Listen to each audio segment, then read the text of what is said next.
दोस्तों 28 मई 2023 को यूपीएससी का प्रीलिम्स पेपर हो चुका है और इस बार ऑप्शंस के रूप में जो ऑप्शंस दिए गए हैं क्वेश्चंस के टोटली प्रीवियस ट्रेंड से चेंज कर दिया गया है और इसके कारण पेपर जो है डिफ़िकल्ट बन चुका है। इसी कारण इस वर्ष जो है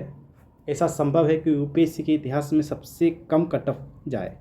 उम्मीद है कि 90 से कम ही कट ऑफ रहेगा और हो सकता है कि 80 के करीब भी वो आ जाए। अब हम लोग देखेंगे कि आखिरकार कौन से ऐसे तरीके थे जिसके कारण आज इस बार का पेपर टफ हो गया। तो पहले अगर हम लोग देखें इस ऑप्शंस को, पहला क्वेश्चन का ही ऑप्शन देखते हैं तो ये ऑप्शन केवल 1, केवल 2, केवल 3 और इनमें से कोई नहीं। इस तरह के क्वेश्चंस को अटेम्प्ट करने के लिए 100% नॉलेज की आवश्यकता होती है। एग्जाम्पल के तौर पर जो पहला क्वेश्चन है, झेलम नदी बुलर नदी से होकर जाती है, दूसरा कृष्णा नदी सीधे कॉलोरी झील पर गिरती है और तीसरा गंडक नदी से कांवर झील निर्मित होती है। अब इस प्रश्न में मान लिया जाए किसी को पता है कि पहला और दूसरा सही ऑप्शन है और तीसरा के बारे में उसको आइडिया नहीं है, तो अब इससे इतना कंफर्म हो जाएगा कि इसमें डी नंबर इसका आंसर नहीं होगा, ए नंबर आंसर नहीं होगा, अब बी या सी इसका आंसर होगा। इसका मतलब है कि उसको दो ऑप्शन पता होने के बावजूद वो इस क्वेश्चन को 100% श्योरिटी के साथ नहीं बना पाएगा। और इस बार के पेपर में ये इस तरह के ऑप्शंस हर जगह नज़र आ रहे हैं। आप इसमें देखिए सेम 4 नंबर क्वेश्चन में 3 दिए गए हैं और उसके बाद इस तरह के ये ऑप्शंस बनाए गए हैं। तो इस तरह से 100% नॉलेज की इस तरह के पेपर में आवश्यकता होती है। इससे पहले क्या होता था यूपीएससी में कि एलिमिनेशन वर्क करता था, 50-50 जो क्वेश्चंस होते थे उससे क्वेश्चंस बन जाते थे और स्कोर जो है 95, 100, 120, 140 तक भी चले जाते थे जो बेहतर कैंडिडेट होते थे। लेकिन इस बार का पेपर पूरी तरीके से शिफ्ट कर गया है और पेपर शिफ्ट करने का यहाँ पर बस एक सिंपल सा अर्थ है कि ऑप्शंस जो है आप देख सकते हैं कि इसमें Kamaraj port, Mundra port, Visakhapatnam port, इसमें केवल ऑप्शंस जो है ऑप्शंस के कारण डिफ़िकल्टी लेवल बढ़ गया है। ये देखिए सेम टू सेम, ऐसा नहीं है कि सारे क्वेश्चंस ऐसे ही थे, कुछ क्वेश्चंस डायरेक्ट हिट किया गया है जैसे कि वन लाइनर के रूप में क्वेश्चन नंबर 6 है। क्वेश्चन नंबर 6 में इस तरह के ऑप्शंस नहीं दिए गए हैं, लेकिन ये जो इस तरह के क्वेश्चंस हैं ना के बराबर है, 10 से 15 के बीच ही ऐसे क्वेश्चंस हैं और अधिकांश क्वेश्चन इस फॉर्मेट में दिए गए हैं जिसका ऑप्शंस जो है हम लोगों ने देखा इस तरह से है। और इस तरह का पेपर पूरी तरीके से कम्प्लीटली इस बार कवर किया गया है। उसके बाद एक दूसरा तरह का ट्रेंड नज़र आया है जो ऑप्शन इस तरह का बना रहा है। अब इस तरह के ऑप्शंस में क्या प्रॉब्लम है, इसमें 2 तरह के स्टेटमेंट होते हैं, कथन 1 होता है कुछ लिखा होता है और कथन 2। अब इसमें पहले ये पता करना होता कि कथन 1 सही है कि नहीं है और कथन 2 सही है कि नहीं है, और उसके बाद आपको दोनों पता होने के बाद भी आप पूरी तरीके से सही मार दे ये भी गारंटी नहीं है इसमें। कारण ये है कि इसमें एक और कनेक्शन जोड़ना होता कि कथन 1 का जो यहाँ पर रिजल्ट है वो 2 बन रहा है,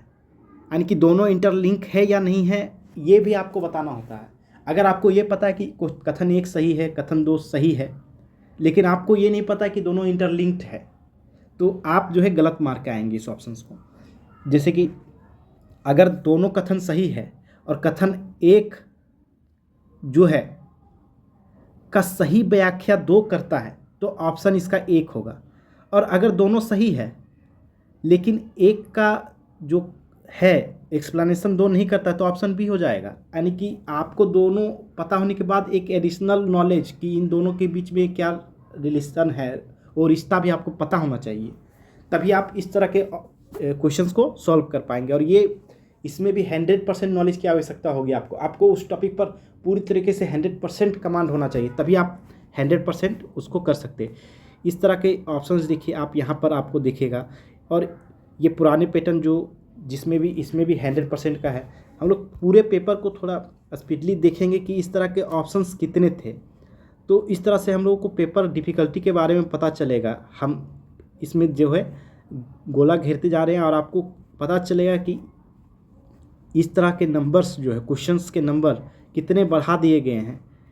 ऐसा नहीं है कि इस तरह के क्वेश्चंस पहले भी आते थे, लेकिन 2, 4 और ये 2014 से पहले इस तरह के क्वेश्चंस आते थे, उसके बाद टोटली गायब हो चुके थे लगभग बीच में, और फिर से ये आने लगे हैं। और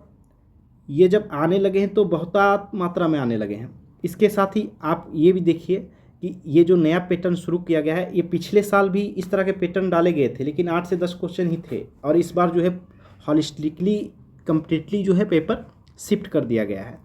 और शिफ्ट करने का कारण सबको पता है कि यूपीएससी एक्सपेरिमेंट करता रहता है, और एक्सपेरिमेंट में वो नए तरीक़ों को खोजता है, क्योंकि पुराने पैटर्न में क्या होता है कि बहुत सारे आइडियाज़ डेवलप हो जाते हैं और उससे पुराने लड़कों को लाभ होता है। जो एक बार पीटी निकाल लेता है वह बार बार पीटी निकालता रहता है, और वैसे लोगों को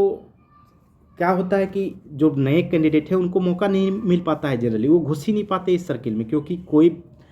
लड़का अपने पैटर्न में इतना अभ्यस्त हो चुका है, इतना ट्रेंड हो चुका है कि उसको पीटी में रोका नहीं जा सकता, और नए लड़कों को मौका ही नहीं मिलता क्योंकि सीट जो है सीमित है। तो यूपीएससी एक्सपेरिमेंट करने के लिए भी जानी जाती है, और यही एक्सपेरिमेंट का परिणाम है कि हम लोग इस तरह के पैटर्न को देख रहे हैं। हम लोग या देख रहे हैं कि लड़कों का रिस्पांस जो है, सबने कहा है कि पेपर डिफ़िकल्ट आया है, और पेपर का जो है ट्रेंड पूरी तरीके से कंप्लीट चेंज कर दिया गया है। तो सभी लोग, काफ़ी लोग निराश हैं, काफ़ी अच्छे सेलेक्टेड बंदे जो कह रहे हैं कि इस बार का पेपर भी कुछ कह नहीं सकते हैं। और कारण यह है कि अधिकांश लोग यह मानते हैं कि कटअप 80 से 90 जाएगा। इसका मतलब है 90 अगर जाएगा कटअप, तो एक रफली फिगर मान लेते हैं, जो सेफ एरिया है, सेफ जोन है, चलिए 90 नंबर मानते हैं। कटअप तो उससे कम ही जाने की उम्मीद है। तो अगर 90 नंबर लाना है किसी को, तो 45 क्वेश्चन नेगेटिव मार्किंग हटा के उसको लाना होगा, और ऐसा करने के लिए उसे कम से कम 45 क्वेश्चन सही करना होगा। और 45 क्वेश्चन सही करने के लिए उसे क्या करना होगा कि कम से कम, अगर वो 45 क्वेश्चन सही करने हैं एग्जैक्ट, तो कम से कम 50 क्वेश्चन वो बना ले, और 15 क्वेश्चन वो गलती कर सकता है मैक्सिमम। तो 65 क्वेश्चन अगर अटेम्प्ट लेता है, तो उसे 65 क्वेश्चन में 50 और प्लस 15 का ये कर सकता है, रेशियो रख सकता है, जिसमें 50 राइट होना चाहिए और रॉन्ग होना चाहिए। इसका मतलब है कि उसको ब्लाइंडली अटेम्प्ट लेना पड़ा है बहुत लोगों को। अधिकांश लोग यह पूरी तरीके से मानते हैं कि अच्छे से अच्छे जो लड़के हैं, उन्हें 30 से 35 क्वेश्चन ही एग्जैक्टली 100% आते हैं। आप जितना गेल हम राउंड सर्किल कर रहे हैं, वो ऐसे क्वेश्चन है जिनका 100% नॉलेज आवश्यक है, तभी वो क्वेश्चन सॉल्व हो पाएगा। तो अब अधिकांश लोग, जो जितने भी लड़के होते हैं, उन्हें 100% तो आता नहीं है कि उसको टैकल कैसे करें। अब जब ऐसे क्वेश्चन को 100% आता ही नहीं, तो हर कोई क्या करेगा कि वह 45 जो 90 का टारगेट है उसे प्राप्त करने के लिए, मान लिया जाए किसी को 30 से 35 क्वेश्चन एग्जैक्टली पता है कि उसका आंसर उसे आता है, तो अब 45 क्वेश्चन करने के लिए, सही करने के लिए एग्जैक्टली अगर हम लोग कैलकुलेशन करें, तो हम लोग पता चलता है कि 45 लाने के लिए अब 35 तो ला चुका है। अब 45 लाने के लिए उससे एक्स्ट्रा अटेम्प्ट लेना होगा, और वो ब्लाइंडली अटेम्प्ट होंगे। और जब ब्लाइंड होगा तो इसका प्रॉब्लम क्या होगा कि वह जब कोई चीज़ मारेगा तो उसको ये कंफर्म नहीं होगा कि वो सही ही है, तो इसके लिए उसको जितना मारना चाहिए उससे अधिक को मारेगा, क्योंकि वो मान के चलेगा कि मेरे क्वेश्चंस बहुत सारे गलत भी होंगे। और ये गलत जब होंगे तो इन गलतियों के कारण उसका जो नेगेटिव मार्किंग होगा, उसका भी उसे खामियाजा भुगतना पड़ेगा, और खामियाजा के रूप में 2/3 मार्क्स उसके कट जाते हैं। तो इस तरह के नंबर को हटाने के लिए कम से कम उसे, अगर 35 सही बना लिए, कम से कम वो 30 से 40 और एक्स्ट्रा अटेम्प्ट लेगा।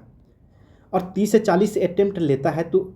अब ऐसा संभव है कि 30 से 40 अटेम्प्ट ले रहा है, तो उसे अब 15, मान लिया जाए 30 क्वेश्चन अटेम्प्ट ले रहा है, तो अब 35 उसने सही कर लिया है, और इसको सेलेक्ट होने के लिए 15 सही करने हैं। तो इसका मतलब है 15 और सही करने के लिए 30 में 15 सही होना चाहिए और 15 गलत हो जाएंगे तो वो सेलेक्टेड हो जाएगा बंदा। अब इसका मतलब यह हुआ कि ये बहुत ज़्यादा लक पर डिपेंड करने लगा है कि उसका जो है 15 सही हो जाए और 15 मैक्सिमम जो है वो गलत हो। अब जब वो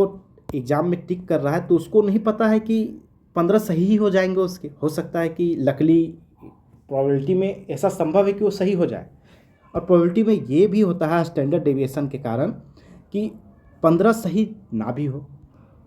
तो 15 से ज़्यादा गलत हो जाए। तो ऐसे में क्या होता है कि ये बहुत ज़्यादा लक फैक्टर करने लगता है, और जब लक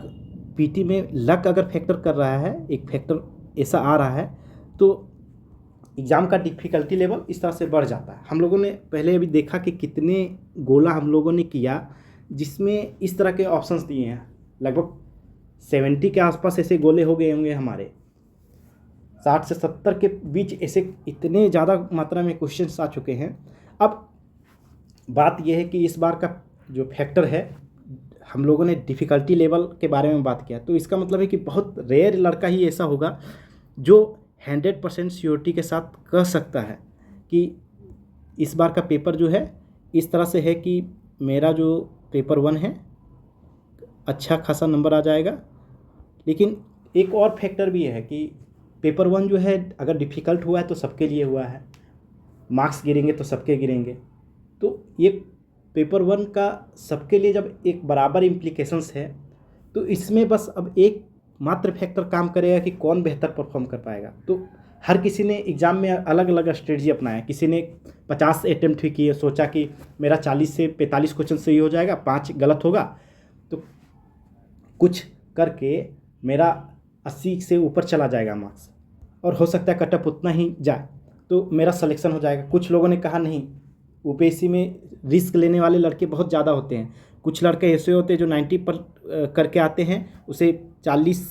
एग्जैक्टली पता होता है और 50 अभी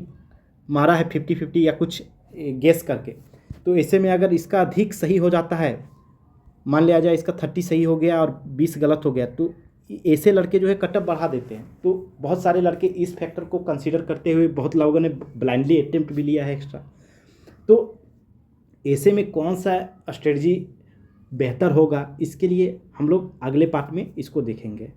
इसके साथ आज हम लोग यहीं पर इसको समाप्त करते हैं, और इसमें एनालिसिस के रूप में सिर्फ ऑप्शंस ने किस तरह से उसको डिफ़िकल्ट कर दिया हम लोग इस बात को देख रहे थे, और कितनी मात्रा में उसको बढ़ा दिया गया है ऑप्शंस के रूप में। 70 से ज़्यादा क्वेश्चन ऐसे कर दिए गए हैं। तो इसके साथ हम लोग आज यहीं पर समाप्त करते हैं।